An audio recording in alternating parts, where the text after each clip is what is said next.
Deu, né? Daí ela colocou Adventista. Esse ambiente era uma igreja Assembleia de Deus e pessoas fiéis se reuniam aqui na busca pela verdade. Uma dessas pessoas é a Olinda, mas ela não tinha uma vida que poderíamos chamar de livro aberto. Eu era espírita, né? Eu trabalhava com tratamento natural, mas eu e mais uma outra pessoa. Inclusive ela era crente de berço da Assembleia de Deus. Só que ao mesmo tempo que ela era crente, ela também era espírita, né? E eu era filha de santo dela, era eu e ela o pacto, o ritual, ninguém mais, só nós duas. E o pacto que nós tinha era de estar sempre na Assembleia de Deus, dentro da igreja, com os crentes, né? Dando uma de crente, como para enganar, para, né, ser como eles. Até que um dia, ela quase foi assassinada por um bandido que fez sua empregada de refém. Considerou isso sua segunda chance. Um assaltante, né, que pegou ela como refém, segurou dentro da minha casa os 40 minutos, estupou, fez tudo com a moça. E eu cheguei e entrei e ele me deu, apunhalou, né, me deu a facada aqui no meu coração. E eu consegui ainda fugir, né. Ouviu uma voz bem diferente das que costumava ouvir. Onde estão os deuses estranhos que tu serve, né? Por que não te ajudaram nessa hora? Por que armaram essa cilada para ti? E ali aquela voz falava comigo e também de que te adianta tanto dinheiro, tanta luxúria, tanto isso, tanto aquilo. E eu entendi assim, ó, como um livro que se abriu para mim. Essa voz não são dos guias. Depois de ser dada como morta e sobreviver, Olinda reconheceu a impotência destes tais deuses e guias para conduzir sua vida. E eu pude compreender o que nós era, sabe? Assim, o que adiantava dinheiro, o que adiantava posição, o que adiantava fama, se nem o meu nome eles não perguntaram. Ela resolveu seguir com fidelidade a igreja Assembleia de Deus, que agora ficava no terreno de sua própria casa, mas muitas dúvidas a perturbavam. E aí começou, mas o porquê, quem são esses mortos, se eles aparecem, aquilo ali começou a me perturbar e eu não tinha para quem perguntar. E eu fui catar na Bíblia, não fazia outra coisa não ler a Bíblia. Neste meio tempo, ela casou com Osmar.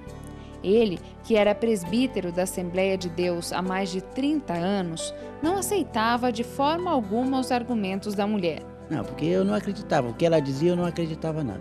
Eu não podia assim chegar para ele, não, a verdade é essa, e arrastá-lo para a igreja adventista. Eu estava no segundo piso da casa fazendo comida, se eu não me engano, e ele, eu não sei se ele estava consertando um rádio, eu não me lembro bem de que ele estava fazendo lá no primeiro piso. Ele subiu muito espantado, nega. Tem um senhor ali embaixo, no rádio, falando da mesma forma que tu fala, sobre os mortos. Quando eu ouvi no rádio, disse, não, já que ele está falando, então é verdade. Né? Entrou isso em mim. Recebemos um telefonema justamente no dia que abordávamos assuntos sobre a morte. Cheguei no local indicado pelo endereço e, para minha surpresa, ali tinha uma igreja da Assembleia de Deus. E logo de início foi abordado pedindo total sigilo sobre o assunto que iríamos abordar. Porque se a gente soubesse, nunca mais queria entrar lá em casa, né?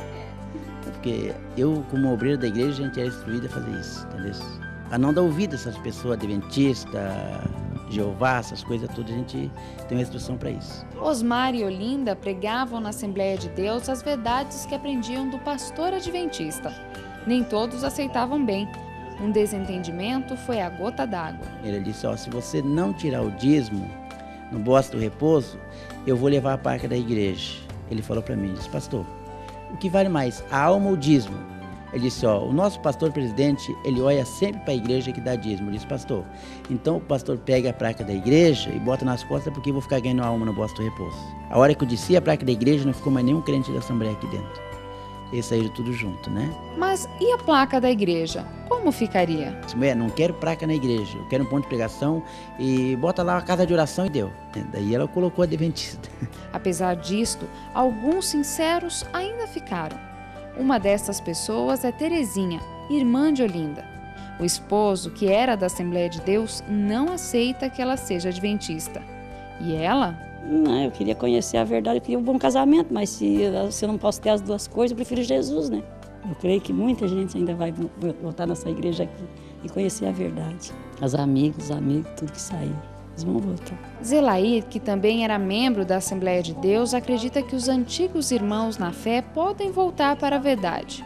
Ela lembra de como foi conhecer a Igreja Adventista. Deus, eu quero ser adventista, mas eu quero assim, ó, ter paciência, né? Ser calma, assim, porque não vejo ninguém gritar com ninguém. Para pregar a palavra ninguém grita, né? Tudo certinho, assim. E parece assim que são tudo perfeito, assim, né? Tudo certinho, a gente não vê coisa errada, né? Ela que teve a mãe assassinada pelo pai, o pai assassinado pelo irmão e quase matou o próprio filho, sabe bem o poder de Jesus em sua vida e é para ele que vive hoje. Tenho a esperança de, quando Jesus vir, eu poder, assim, encontrar ele, né? Abraçar ele, que é a coisa mais linda, né? Já pensou quando Jesus vir, poder abraçar ele, sentir ele, né?